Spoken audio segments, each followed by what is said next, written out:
Now on BBC Two, live from the Royal Albert Hall, Katie Derham introduces the National Youth Orchestra of Great Britain at the BBC Proms.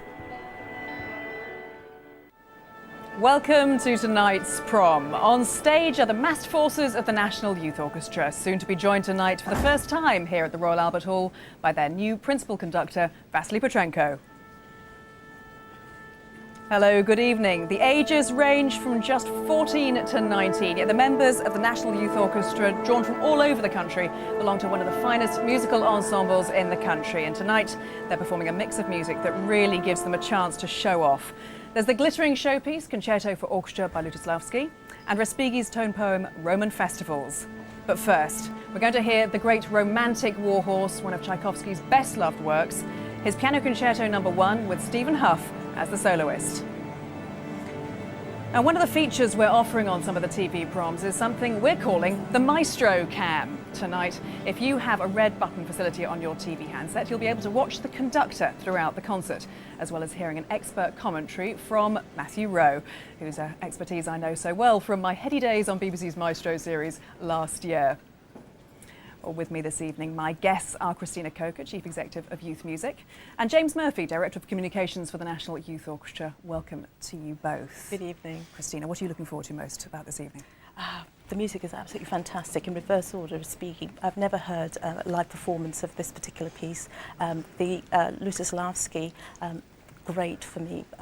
My first introduction to Lutosławski blew me away. And of course, Tchaikovsky, which made such an impression on me when I first heard it as a teenager. But the biggest thing of all is just hearing this home team National Youth Orchestra playing at the top of their game. They are fab. And James, the Tchaikovsky is going to be fantastic. And I think that we can hear the conductor and the soloist coming on now. Here is tonight's pianist, Stephen Hough, along with principal conductor of the National Youth Orchestra, Vasily Petrenko, to perform Tchaikovsky's Piano Concerto No. 1.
doesn't matter how often you've heard it, does it? That was Tchaikovsky's first piano concerto with soloist Stephen Huff and the National Youth Orchestra, conducted by Vasily Petrenko.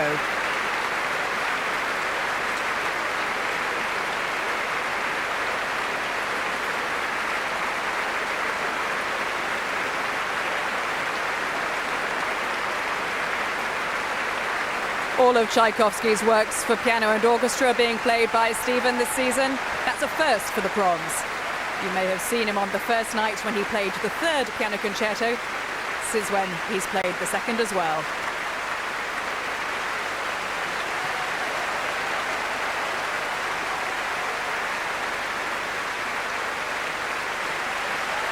Well, the audience here love that. He's taking bow after bow. The orchestra enjoyed it too. Playing with Stephen Huff is a refreshing experience for the players of the NYO. Their leader, Michael Foyle, told us earlier that Stephen reinvents the piece every time he plays it.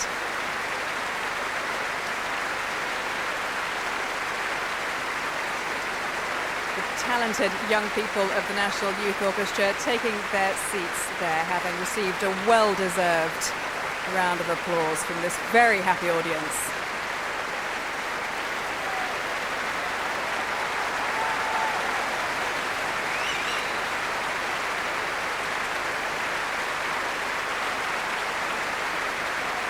It looks as if we're going to get an encore.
And that was Stephen Huff playing a piece called None But the Only Heart, a song by Tchaikovsky that he wrote around the same time as the first piano concerto. and it was arranged especially for this evening by our pianist Stephen Huff. And he told us it's a wonderful song, unusual because it's in a major key, but it's actually very sad.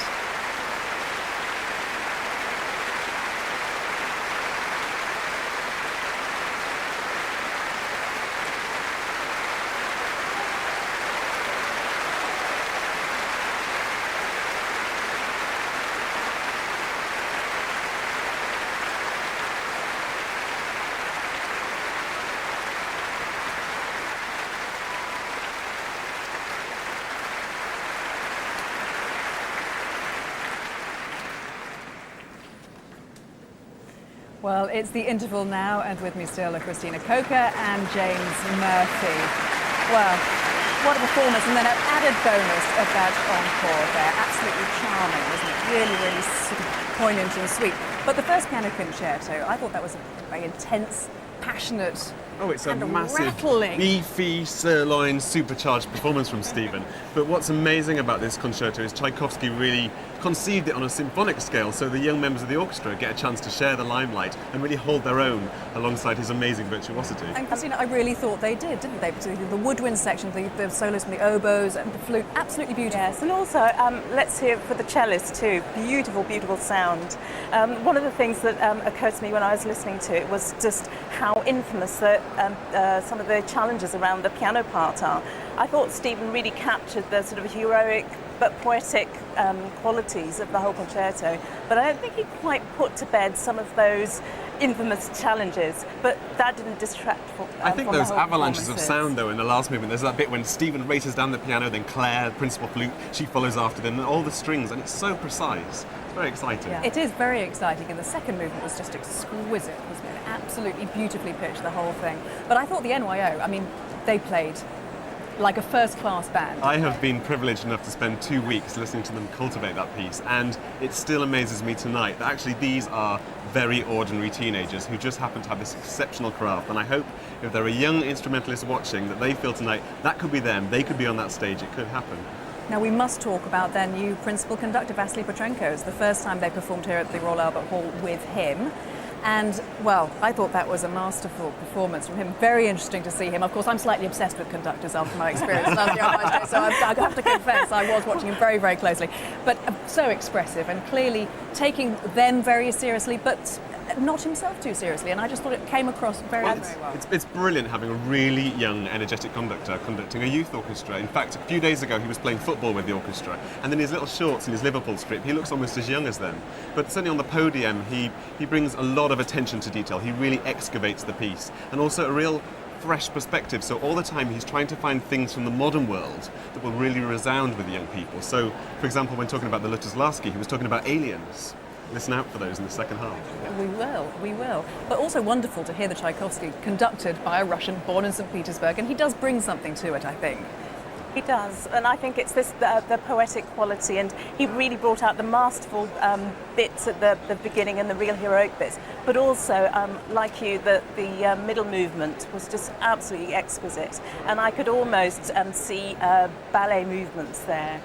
Just wanted to see the whole thing in front of me as well as hear it. I just think these young people are just so lucky to have such experiences and work with such fantastic conductors as they have today. I think the other exciting thing to say is you haven't seen them all yet. That's only about 2/3 of them, so wait for the second half.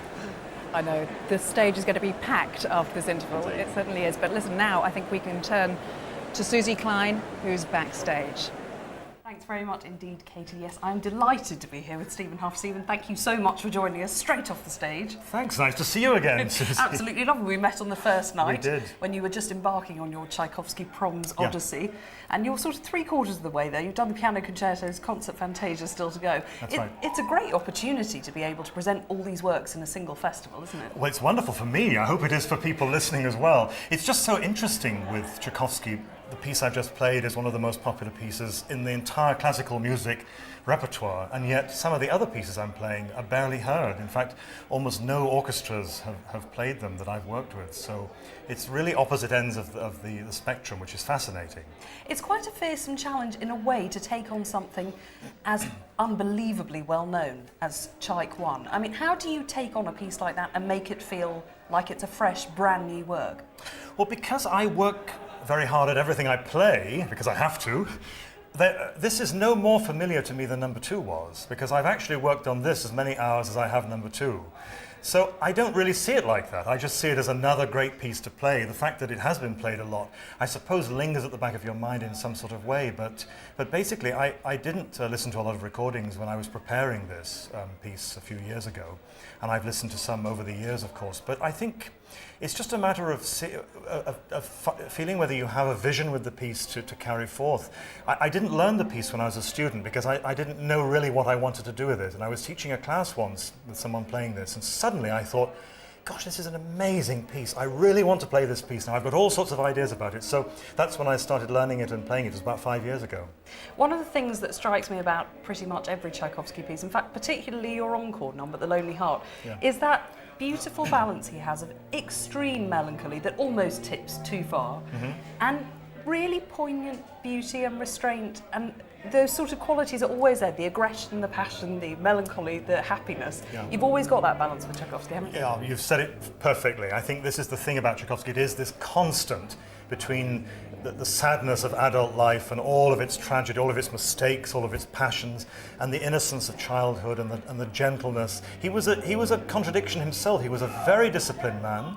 He was at his desk every morning. He had no time for bohemians, really, and there were plenty around him in Russia at the time. I suppose there still are. But he was very disciplined. So he was not this sort of neurotic, I think, lying in bed till 3 in the afternoon. He was at his desk. In fact, by 3 in the afternoon, he was having his daily 2-hour walk. So there is, and this is really why his music remains.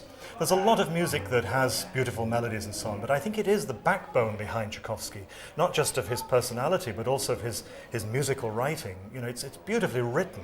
Not necessarily for the piano, it's very awkward for the pianist. Well, he wasn't a pianist, was he? So not necessarily a natural piano writer. And so many things, particularly actually in this concerto, just lie in that awkward place. The thumb has to reach round in a way that you wish it didn't have to. So it makes it just that little bit harder than it sounds in a way. But I don't know, it sounds pretty complicated to me. It's quite a full-on technical feat to pull that concerto off. Maybe it doesn't feel like that to you. It's a handful, this piece, you know, and it's interesting. I've spoken to a lot of pianists about it, and one particular Russian pianist, who's actually a very familiar name, said to me, you know, Rachmaninoff third any day, it's a nightmare. And this is someone who's played it since they were a teenager. So it's partly this awkwardness. It's partly also the balance between, as you say, the sort of edging on hysteria, and it's certainly there. You can't pretend that this piece isn't about to fall off the cliff. But then also this incredible tender, innocent quality that's there, particularly, of course, in the second movement, but it's there all over the place as well. Well, a fantastic opportunity to hear you tonight in a piece we know very well. I don't know the concert Fantasia very well, but we'll be hearing it, I think, on the 28th of August, so hugely looking forward to that. Thank you, Stephen, Susie. it's a pleasure Thank to you. talk to you as always. Thank you. Back to you, Katie. Oh, thank you, Susie. Well, the second half of this evening's prom includes a work that isn't as frequently performed. It's Respighi's Roman Festivals, the final part in his trilogy of tone poems celebrating the life and sights of the Eternal City. Well, the first of these two musical postcards are Pines of Rome and Fountains of Rome, both of which have been performed over the last couple of days here at the Proms. Let's have a look.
Extracts from Respighi's Roman tone poems there, played there by two BBC orchestras over the last couple of nights, which incidentally you can catch on the BBC iPlayer for the next week. The trilogy will be completed when the NYO perform at Roman festivals later tonight. All looking forward to that. But for now, let's go backstage to Susie again. Thanks very much indeed, Katie. Well, I'm delighted to be joined by the singer-songwriter, radio presenter extraordinaire, Cerys Matthews. Cerys, great to have you here at the Proms. Did you enjoy the Tchaikovsky? Is that your thing? I did enjoy it. I thought watching Petrenko there, having such a young conductor with the youth orchestra as well, was pretty special. It's quite exciting now. We're backstage and the kids have just come off stage and they're all like, wow, how was it? And they're all buzzing out there. I came in 4 bars early and all that kind of thing. They're an exuberant lot. Yeah, You don't always get that with orchestras. Can you be quiet is what we've been hearing. So it's good. Oh, and now they're being very well behaved because this is their call. Suddenly they're being professionals again. Tell me about your experience of music as a kid. How did you get into music? I was in a great school in Swansea. It was a Welsh language school, and so we were always singing, and we were introduced to recorders at a really early age. And for some reason or other, That can kill it off for a lot of people, you know, the recorder for me, experience. do you know what I ended up with? A whole collection from the sopranino to the fife. So I got a bit addicted, and then I borrowed an oboe. So I got into an orchestra when I was a kid as well. So. And when did you start playing the oboe then? How old were you? 9, and got into an orchestra. And you can get a lot of life's experience when you do get the opportunity to play. Well, tell me about what that teaches you being in a youth orchestra. I always learnt the piano, so I was one of those solitary kids that sat at home practising. I never had that experience of being in a youth orchestra. Well, the best thing was that you got together with schools from across the county, and you got up to a lot of mischief as well as a lot of good. You did. But to have that opportunity to play an instrument, you know, that would be fantastic, you know. And what I'm fascinated by at the moment is what's happening in Venezuela, you know, with the youth orchestra there.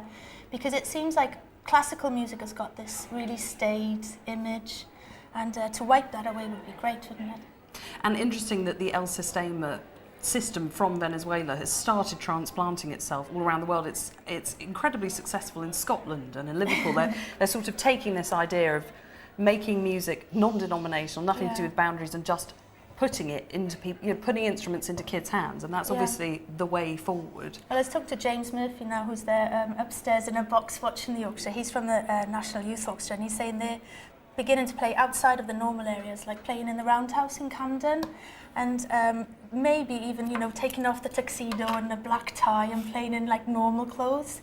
Because if you imagine, like most kids today, that when they get to see tuxedos and black ties, probably bouncers trying to stop them getting to nightclubs and things. So it's be quite nice to just, it's not dumbing it down or anything as bad as that, you know, because the music stays the same. It's just, you know, just taking away the staidness of it, really, isn't it?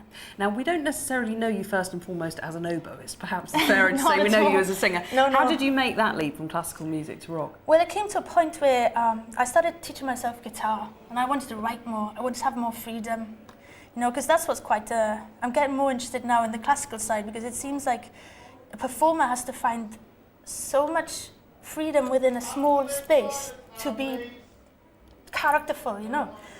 But for more of a contemporary player or a rock singer or a writer, you've got that freedom. So that's I put my energy more into that side and said goodbye to the classical for a while. But I think we should invite you back into the classical fold. We've just heard Goldie's premiere How here was at the that? Proms, so I think we should see if we can get Cerys Matthews I'm to not sure commission about this. that. Right, I'm going to start a one-man petition here. Anyway, lovely to talk to you. Enjoy the rest of tonight's thanks concert. very much for having me. And back to you, Katie.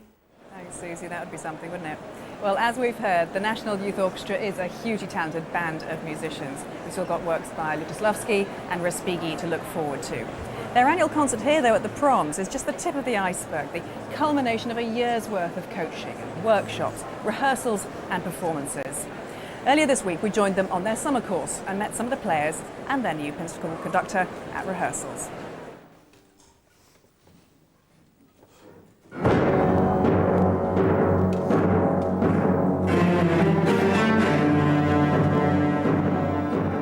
Playing a musical instrument at any level can be enjoyable for a person, whether it's, you know, something you'd like to pursue as a career or just for a hobby. I think it's something you can really get a lot out of.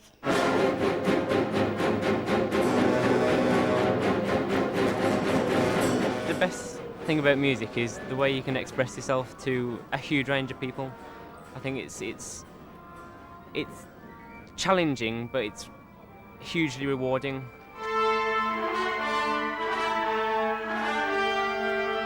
No one doesn't want to be here, and everyone really enjoys sitting in rehearsal and just trying your best for 3 hours straight, and it's just really invigorating.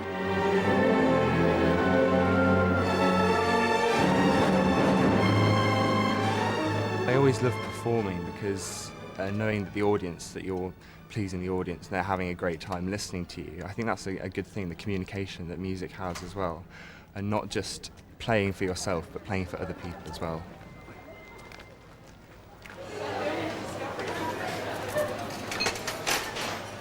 I'm not much older than they are, I'm just a little bit, and I've passed their ages not so far ago, so I can understand what do they think about themselves, well, more or less.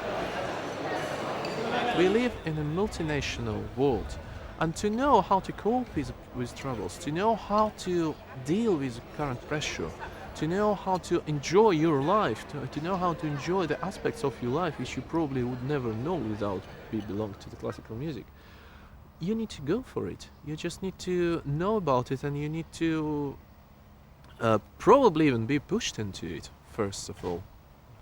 At least once, and then you will understand. Benefits is your broad horizon of your view, and better understanding of other people, more calmness. And I have to say that looking to the kids who belong to the classical music as listeners or as a performance, they're much more serious than other kids, and they get much more from their childhood. The atmosphere in the rehearsals is extremely focused and concentrated. Everyone seems to be really concentrating on the same thing, and so at school I can really use that to help me focus on the work I'm doing there, not just the music but other things as well. I joined the orchestra when I was 14 years old, and I was sort of, just a wee baby, like, terrified, and expected it to be all these sort of loads of private school kids that, really snobby, blah blah, but actually they're all just mad, everyone's crazy, it's great.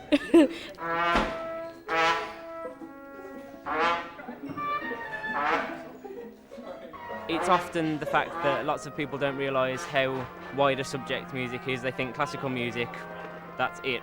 But the stuff that we do in this orchestra is just amazing. You get such a wide range of music that it just opens your eyes to all sorts of different things. There are just so many different people from all over the country. That's the really good thing. I've made friends from Cornwall, Scotland, Ireland, all over the place. It's really good fun.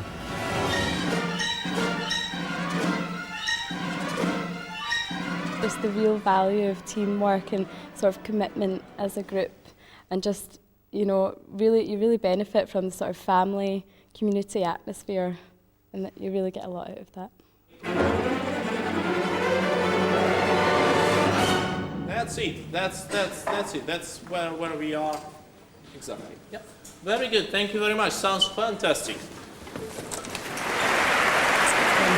Inspiring bunch of young people there, and we're hearing applause there for the promenaders, not yet for the NYA musicians who are gathering on stage ready for the second half.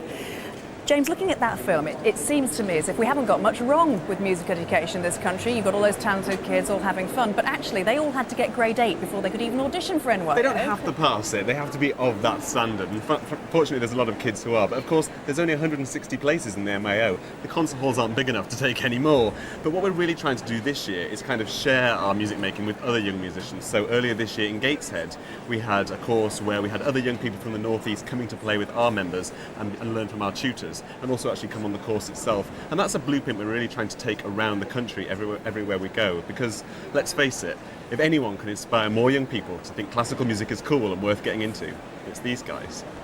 And Keris Matthews, who of course was talking so passionately about the El Sistema. We've heard so much about this, haven't we, Christina, this year with the visitor earlier of the Simon Bolivar Youth Orchestra of Venezuela. Do we need something like that here? I mean, I know you're doing so much with youth music, but could you do more?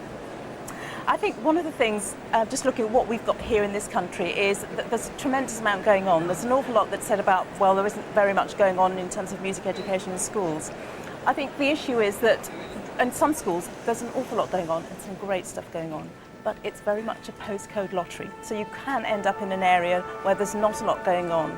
And it's still the case that although, yes, there are 165 very lucky young players getting through to something like the National Youth Orchestra, 1 in 3 children in the United Kingdom are still living either on or very near the breadline.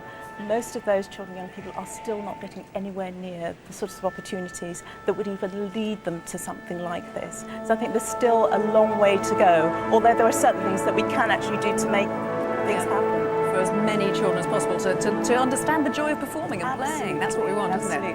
Well, thank you for the moment, but before we move on, just a quick reminder that if you press the red button on your remote control, you can see Maestro Cam to get a close-up view of Vasily Petrenko at work on the podium under the expert guidance of Matthew Rowe, and I would urge you to do that because Vasily Petrenko is the most expressive conductor I've seen in a long time, so it's nice to be able to see him from the front as well as from the back.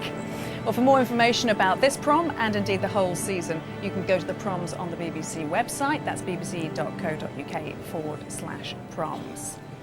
But time now to move on to the second half of tonight's concert. First up, Concerto for Orchestra by the Polish composer Witold Lutosławski. Now, he was a modest man, James. Not many people will have heard of him. Well, Tell us about this. He's a bit like an orchestral laboratory. He's trying to find his voice, and it's almost like he's pouring all the orchestral elements into new forms. In the second movement in particular, it's very chemical. You'll hear the strings skittering around like liquid mercury, and the lower string is kind of dissolved. It's beautiful, bubbling cauldron. We should talk more about this, but I think it would be better to listen. Let's listen now to Vasily Petrenko, who joined the NYO on stage again to perform Lutosławski's Concerto for Orchestra.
Lutoslavsky's Concerto for Orchestra. Vasily Petrenko conducted the National Youth Orchestra, the leader, Michael Foyle.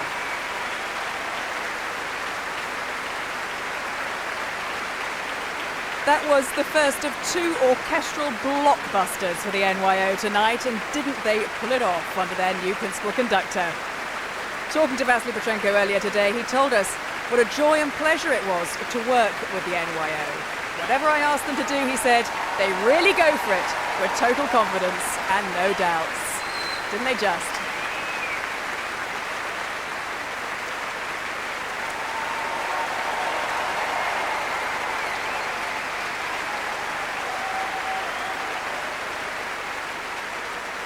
And as their conductor brings up all the different sections from that packed stage, did I count 12 double basses? I think I did. Let me tell you a little more about the composer. Lutoslavsky, who lived under that repressive communist regime in Poland during and after the Second World War, and his first symphony was actually banned by the government in 1948. He was always surprised, though, by the success of his Concerto for Orchestra. He once commented, "I wrote as I was able, because I could not yet write as I wished." A very modest man.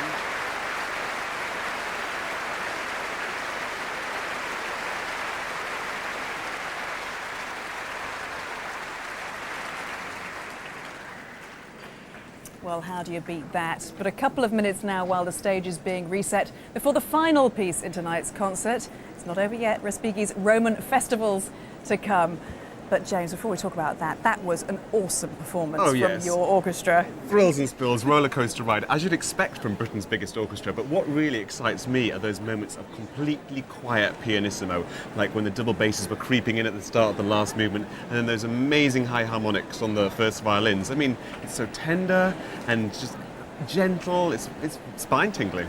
One of your tuba players was saying, actually, it's amazing how quiet you can get when you've got 10 of you playing at the same time. And I think he really made the audience listen as well. It was really magical. And the sort of concerto for orchestra is something which makes everybody have a piece where they can shine. And another piece like that coming up now with the Roman Festivals, because Absolutely. you thought that stage was packed. Well, we've got some more percussion coming on, I think, even to tempt us along. Everybody can shine. It's a great choice for the NYO because nobody's left out, is it?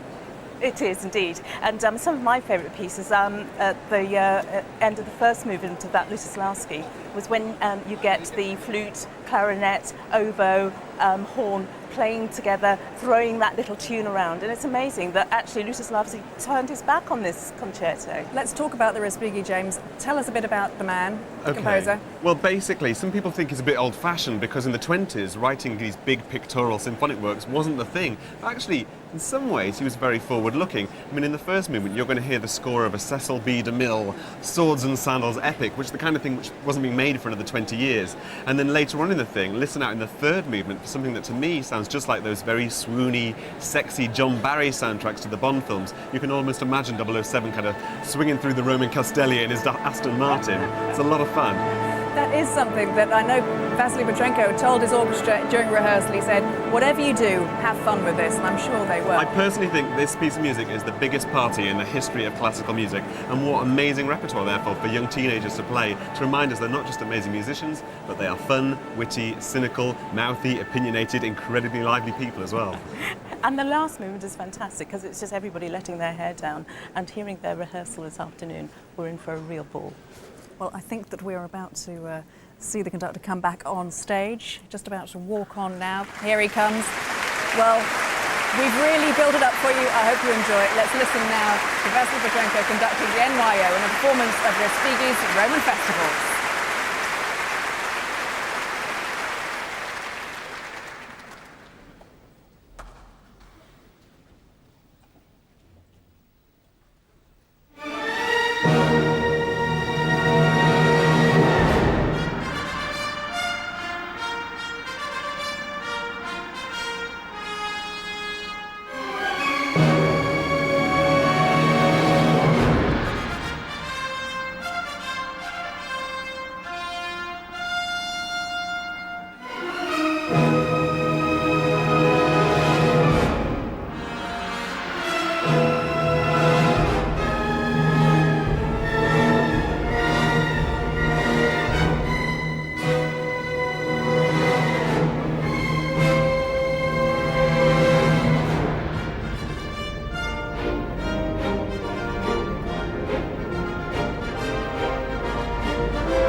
Respighi's Roman Festivals, performed there by the National Youth Orchestra under their charismatic new principal conductor, Vasily Petrenko.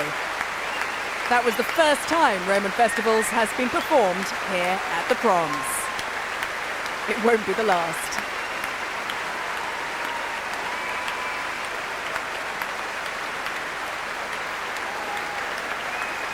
Vasily Petrenko told his orchestra earlier today, play for yourselves. The most important thing to do is to have fun and enjoy every moment.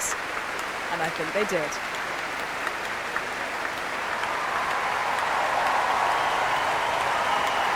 Respighi was so proud of this work that when it was finished, he told his wife, it's impossible to achieve more.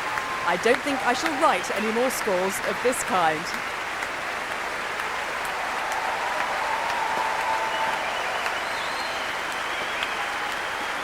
There's the leader, Michael Foyle, 18 years old, from Troon. You may recognise him, multi-talented chap. He was in the Young Musician of the Year competition, reaching the category final on the piano last year. Yes, the piano. It's his last gig with the NYO. In September, he's off to study both his instruments at the Royal College of Music. In fact, this concert is the culmination of the NYO's annual summer course, a moving time for them all, particularly for the older members who are leaving the orchestra after many years. The orchestra's appearance has been made possible thanks to the support of Aviva and the Cecil King Foundation.